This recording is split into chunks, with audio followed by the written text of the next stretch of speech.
شیعه‌هایی که 12 امام که پیرو است حضرت امام جعفر صادق، مذهبی زیدیه میگه اینها شیعه. این دلیل بر اینه که این آقای تورنجی‌زاده یا نفاق خاص میده مثل بسیاری از مولایان داخل و خارج ایران، یا شیعه رو نمیشناسد، بی سوادیشه.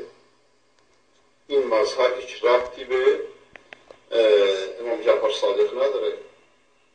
اگر پول نمیداد فعلا این همه که صلاحان نمیداشت.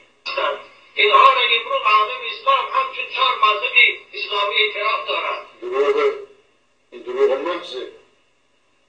از صدر اسلام تا الان یک نفر امام اینها را قبول نکرده. یک نفر امام، نه حنفی، نه شافعی، نه مالکی، نه حنبلی، بلکه هزاران نفر گفتن پشتن اینا نماز خوندن از پشتن مجوس و یهود بدتره. شما خبر ندارید. حالا اسلام قبول کرده، حالا اسلام در فاسیه که دیگه غریق یتشبس بکل حشیش. اختلاف بین شیعه و سنی مثل اختلاف بین شافعی و حنفی است.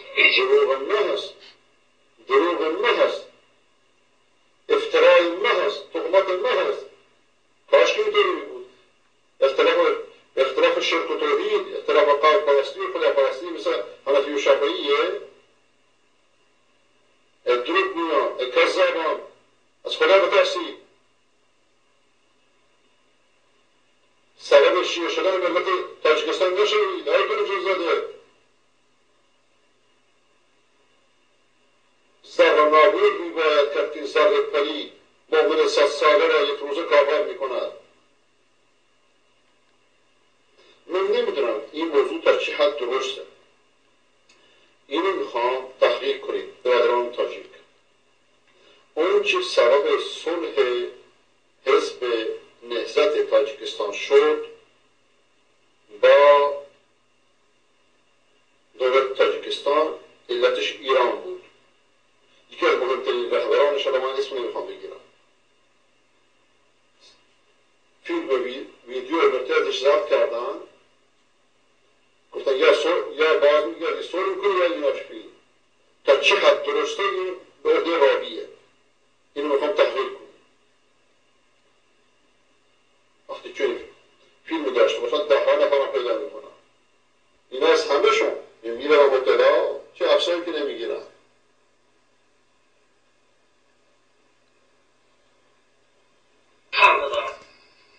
حضرت امام شافعی منظور بعض اختلافات دارن، حنفی اختلاف دارن، در دیگر همه شیعه و سنی ها مانند اختلافات دارن. این که دلالت بر جهل کامله. این دلالت بر جهل کامله، دلالت بر دروغ کامله.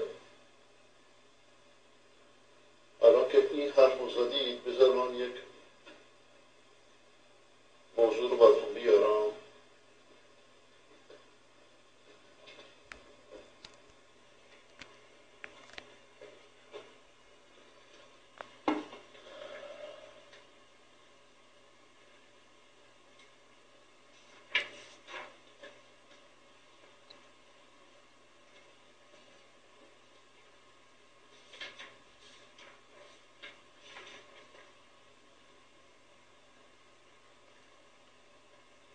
قول امام ابی حنیفه: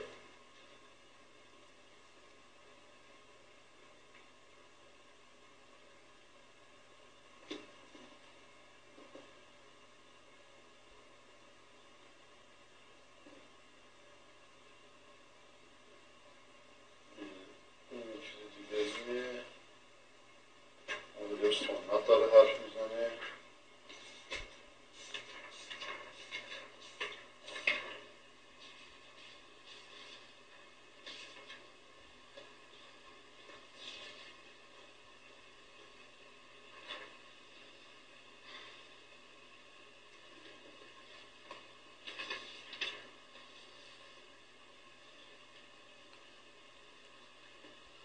امام مالک میگه که کسی که اصحاب پیغمبر رو صبر شرط میکنه هیچ نصیبی در اسلام نداره.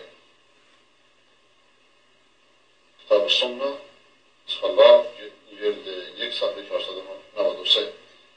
اگه هیچ به قول این آقا تورنجی‌زاده اگه هیچ فرقی نداره، پس اینا در گناهان کسانی که اصحاب پیغمبر رو صف شک میکنند شریک کن. امام شافعی میگه که من هیچ کسی مثل رافضیان یعنی شیعیان دروغگوتر و به شهادت دادن از اهل احوا رو ندیدم مثل اینها. امام مالک اینا رو مسلمان نمیدونه، میگه که یقید به کفار، کسی که اصحاب پیغمبر رو بغض داشته باشه کافره. عامر شعبی جدی نخعی، شعبی، ابو حنیفه، مالک بن انس، ابو یوسف،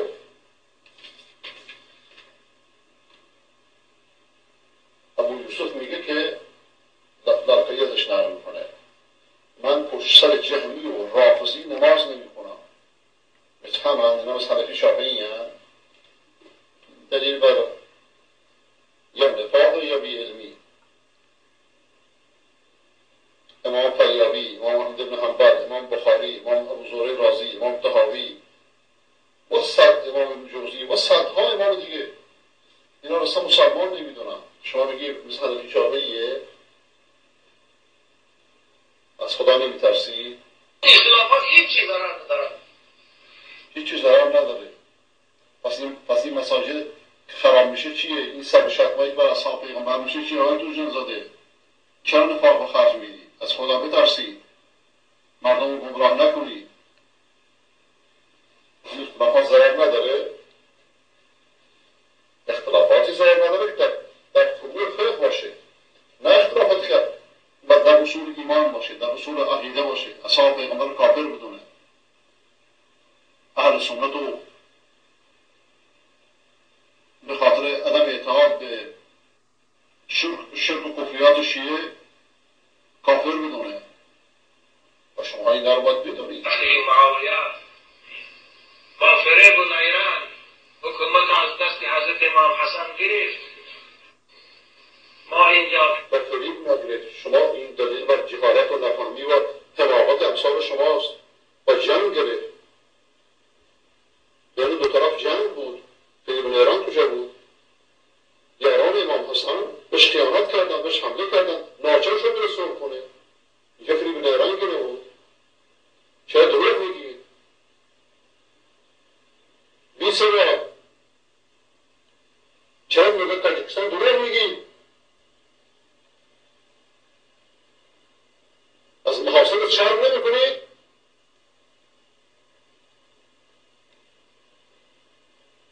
چون خدا خواهد که پرده کس دارد میلشان در تنه پاکان برد. معاویه دربار اصحاب رسول خداست. برای تعبیر یعنی اول از معاویه شروع میکنن، بعد از ابوبکر و عمر و عثمان و علی ختم میکنن در بدگویی. در بالا اونجا بنابر از باد سبا خواهش میکنیم که اشکی در عشق حسین رهتی ما و شما را قطره هم باشد به خاک پاکی حضرت امام. خب اعلام با شیعه شدی بهتره، هم مطمئن میشه، هم پول میشه، همه چی میشه. اعلام تشیع کن. چرا؟ مگه اینکه بهت اجازه ندادن، مگه اینکه بهت